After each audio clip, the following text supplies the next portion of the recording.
Good morning, students. I'm going to continue your lesson, The Lost Child, from your movements. Yesterday, we have seen that the child has lost their parents, and he was searching their parents, and he was very much tensed.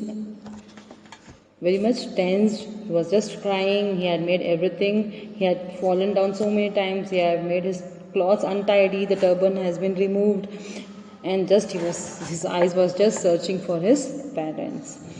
He ran quickly again, this time to a shrine to which people seemed to be crowding. Every little inch of the space here was congested with men, but he ran through people's legs, his light slob lingering mother-father near the entrance to the temple.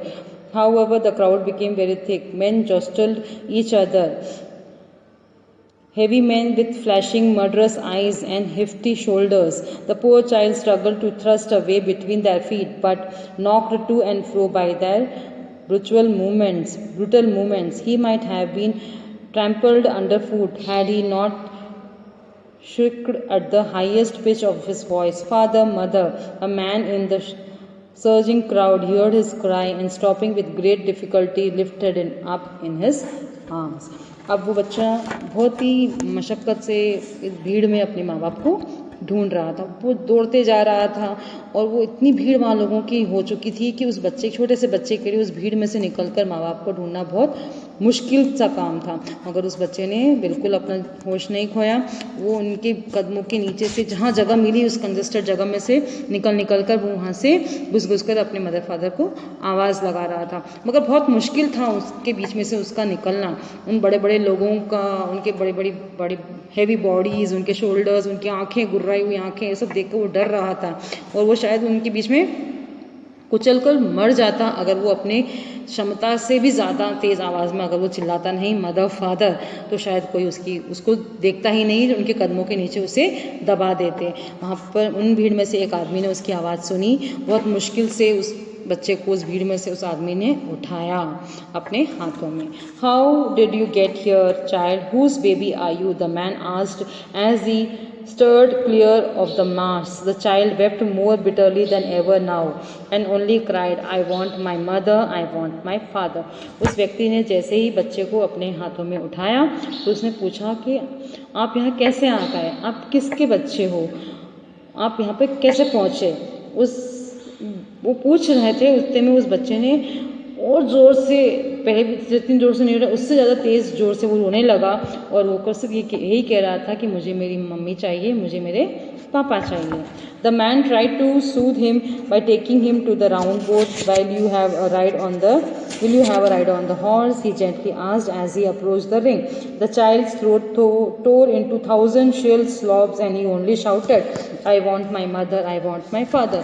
अब उस व्यक्ति ने बच्चे को चुप करने के लिए उसे प्रलोभन दिया, उसे राउंड बोट के पास ले गए, उसे कहा कि तुम घुड़सवारी करोगे। मगर वो बच्चा जैसे ही वहाँ पहुँचा, वो बच्चा और ज़ोर से अपने तेज़ आवाज़ में बहुत ज़्यादा डरा हुआ, सहमा हुआ, धूसता हुआ चिल्ला कर यही बोल रहा था कि I want my mother, I want my father.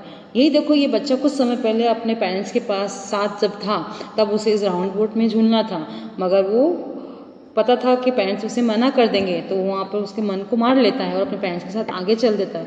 मगर यहाँ जब उसे वो ऑफ़र मिल रहा है, मगर वो बच्चा अब क्या चाह रहा है, सिर्फ अपने मदर और फादर को चाह रहा है। अब उस बच्चे की प्रायोरिटी वो राइड्स नहीं है, अब उसकी प्रायोरिटी उसके मदर फादर हैं। इन होल हम चाहे कितने भी अपने पेरेंट्स के लिए कुछ भी बोले, मगर हम अटैच्ड अपने पेरेंट्स से ही रहते हैं। हमारी भी प्रायोरिटी सबसे पहले हमारे पेरेंट्स ही होते हैं, चाहे वो कितने भी क्रूशियल या टायरेंट क्यों ना हो, रूड क्यों ना हो हमारे लिए, हमारे अच्छे के लिए शायद वो इतने रूड होते हैं, मगर जब वो हमारे साथ नहीं रहते तो हमें उनकी इम्पोर्टेंस पता चलती है। ऐसे ही इस बच्चे को, लॉस्ट चाइल्ड को भी अपने माँ बाप की इम्पोर्टेंस पता चल रही थी। अब उनको उन चीज़ों की कोई मायने नहीं रहे जो वो पहले अपने पेरेंट्स के साथ चाह रहा था कि वो सब चीज़ें उसे मिले। अब उस व्यक्ति ने पहले उसे राउंड बोट के लिए ऑफ़र किया, उस बच्चे ने मना कर दिया, सिर्फ एक ही बात बोली, आई want my mother, I want my father. The man headed towards the place where the snake charmer still played on the flute or to the swaying cobra. Listen to that nice music, child, he pealed.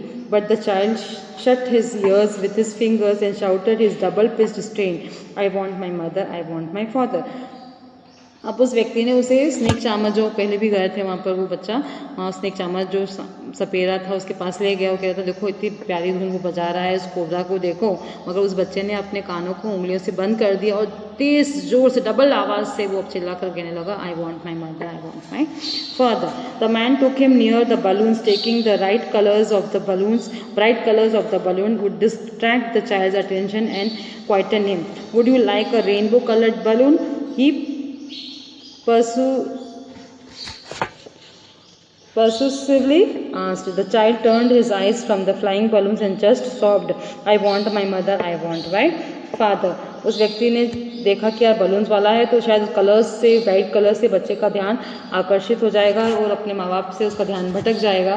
तो उसे पूछता है कि क्या तुम्हें इतने colourful balloons चाहिए, मगर उस बच्चे ने वहाँ नहीं देखा और उसने अपने बहुत तेज से जोर जोर से भटकते हुए, सॉफ करते हुए, तिलमिलाते हुए ये कि बोला कि I want my mother, I want my father. The man still trying to make the child happy, वो व्यक्ति बार बार उसे खुश करने की कोशिश कर रहा था।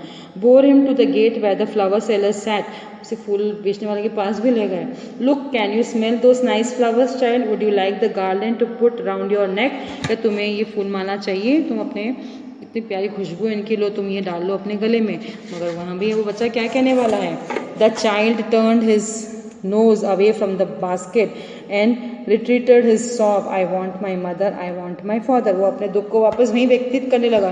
उसने उस खुशबू से अलग हटने के लिए अपनी नाक को वहाँ से दूर कर लिया, अलग कर दिया और क्या बोलने लगा, वही बात वापस बोलने लगा, वही दुख जाहिर करने लगा। उसे क्या चाहिए था, सिर्फ उसके मदर और फादर।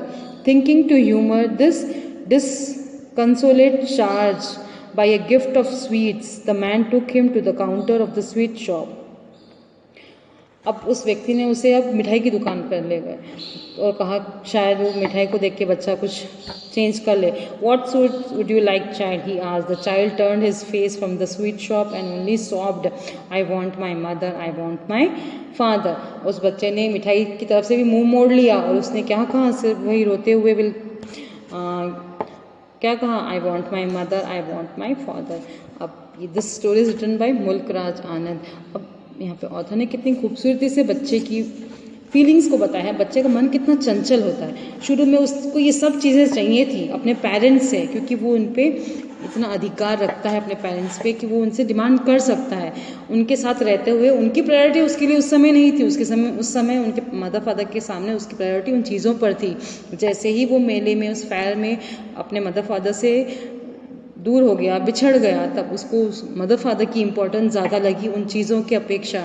उसे अब वो चीज़ें कुछ भी नहीं चाहिए थी, चाहे वो कितनी ही टेम्पटिंग उस बच्चे के लिए हो। मगर बच्चे ने उसे इग्नोर करते हुए, सॉप करते हुए, रोते हुए उसने क्या कहा, I want just my mother, I want my father. He knew the importance of his mother and father as he lost him. तो यही यहाँ पर पोएट बताना चाहते हैं। शुरू में वो कह रहे थे कि हो सकता है कि बच्चे सोचे कि मदर फादर वो चीज़ें उसे नहीं दिलाएंगे, कभी भी नहीं दिलाते, कुछ ना कुछ एक्सक्यूज़ वो कर देते हैं। ऐसे हमारे साथ भी होता है, जब हम भी कुछ डिमांड करते हैं तो हमारे पेरेंट्स एकदम से उस चीज़ को एग्री नहीं करते, हमारे बेटर के लिए कुछ सोचते हैं और जहाँ ज़रूरत होती है वहीं हमें वो उस चीज़ के लिए एग्री करते हैं, नहीं तो वो मना कर देते हैं। तब हमारे मन में भी शायद ये फीलिंग आती है कि जब देखो तब हमारे पेरेंट्स हमें हर चीज़ों के लिए मना कर देते हैं, मगर उनके पीछे कुछ उनका इंटेंशन होता होगा। और यही चीज़ यहाँ पर इस बच्चे ने भी उनकी इंपॉर्टेंस को समझा जब वो उनसे दूर हो गया। यही यहाँ पर हमें ऑथर हमें डिस्क्राइब करना चाहते थे, importance of your parents. When you have them, you don't know the importance of them, and when you lose them or when you be apart from them, you know the importance of your parents in your life. Thank you। और इस text book के thinking about जो question है उसे complete करें।